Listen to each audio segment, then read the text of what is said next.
प्रभु श्री राम है, आपने उनके लिए गाना बना दिया। जो राम को लाए हैं हम उनको लाएंगे। बताइए आप, यहाँ पर बैठा हुआ कोई व्यक्ति क्या इस हैसियत में है कि वो राम को ला सकता है? नहीं, भगवान श्री राम हम सबको लेके आए हैं। भगवान इंसान को लेके आता है, कोई इंसान भगवान को नहीं ला सकता। और आप 1925 की संस्था है, 100 साल हो गया, 100 साल पुरानी संस्था है, वहां से निकले आप। 100 साल हो गया लेकिन दिमाग अभी भी बच्चों का, अभी बच्चों की तरह खेल रहे हैं। तुम्हारी पोल पट्टी खोलने लग जाए तो क्या हो, अगर मंदिर की मूरत बोलने लग जाए तो क्या हो। बताओ, ब्रह्म बेला में जहां तुम पाप धोते हो वही सरयू का पानी खौलने लग जाए तो क्या हो। अयोध्या हारे आप, जहां जहां से प्रभु श्री राम गुजरे थे वो सारी सीटें आप लोग हार गए। चंदा दो धंधा लो स्कीम मत चलाइए।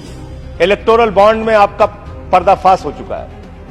3,02,000 करोड़ रुपए के ठेके अलग अलग कंपनियों को दिए गए जिनसे इलेक्टोरल बॉन्ड के नाम पे पैसा लिया गया।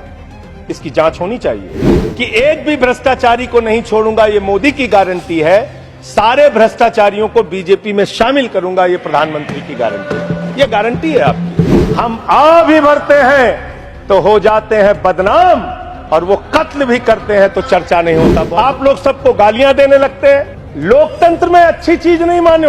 कभी मुसलमानों को गाली दो, कभी सिखों को गाली दो, कभी ईसाइयों को गाली दो। इस चुनाव में हमने देखा भारत के प्रधानमंत्री बड़े अफसोस के साथ कहना पड़ रहा है, कभी मुगल पे बात करते हैं, कभी मटन पे बात करते हैं, कभी मदरसा पे बात करते हैं, कभी मछली पे बात करते हैं। और हद तो तब हो गई जब देश के प्रधानमंत्री मुजरा जैसे शब्द का इस्तेमाल करते हैं। शर्म आती है, दुनिया के सबसे बड़े लोकतंत्र के प्रधानमंत्री ऐसी भाषा का इस्तेमाल कर रहे हैं। भारत के प्रधानमंत्री महंगाई पे बात नहीं करते महोदया, बेरोजगारी पे बात नहीं करते महोदया, किसानी पे बात नहीं करते। इस देश के अंदर अग्निवीर योजना के कारण भारत की सीमा को कमजोर करने का आपने काम किया, उस पे बात नहीं करते। इस चुनाव के अंदर हमने देखा विपक्ष के नेताओं को पकड़ पकड़ के कैसे जेल में डाला गया। ईडी का, सीबीआई का, जांच एजेंसियों का दुरुपयोग करके राज्यों के मुख्यमंत्री को जेल में डाला गया, मंत्रियों को जेल में डाला गया। इस चुनाव में हमने देखा भाषा का स्तर। इस चुनाव में हमने देखा हमारे दिल्ली के मुख्यमंत्री अरविंद केजरीवाल,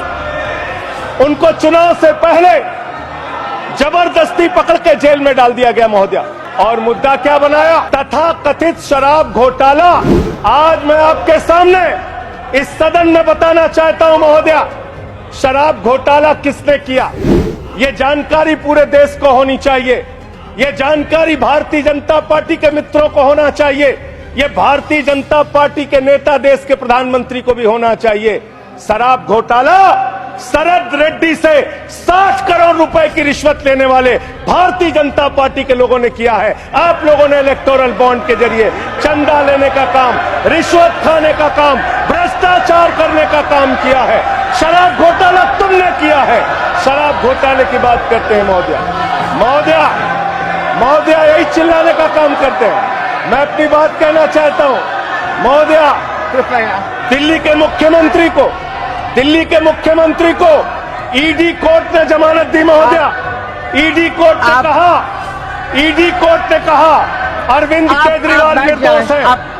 महोदया, ये रिश्वतखोर लोग हैं, ये रिश्वतखोर है, ये बेईमान है, ये भ्रष्टाचारी है महोदया, आप भ्रष्टाचारी है। आप बैठिए। भ्रष्टाचारियों को बोलने की हैसियत नहीं होनी चाहिए महोदया, ये भ्रष्टाचारी है, आप बैठिए। इन्होंने शराब घोटाला किया है, आप बैठिए, रिश्वत खाई है। आप प्रयास सुनिए। रिश्वतखोर लोग हैं सर महोदया, आप ये बेईमान लोग हैं, ये बेईमान है, ये भ्रष्टाचारी है महोदया, ये रिश्वतखोर है, ये डाकू गब्बर सिंह है, ये डाकू गब्बर सिंह है महोदया, डाकू गब्बर सिंह। आप अभी बैठिए। अरे ठीक है, गलत सही आप नहीं तय करेंगे महोदया। आप महोदया, भाजपा के मित्र हमारे नाराज हो गए महोदया। सच सुनने के बाद नाराजगी होती है महोदया।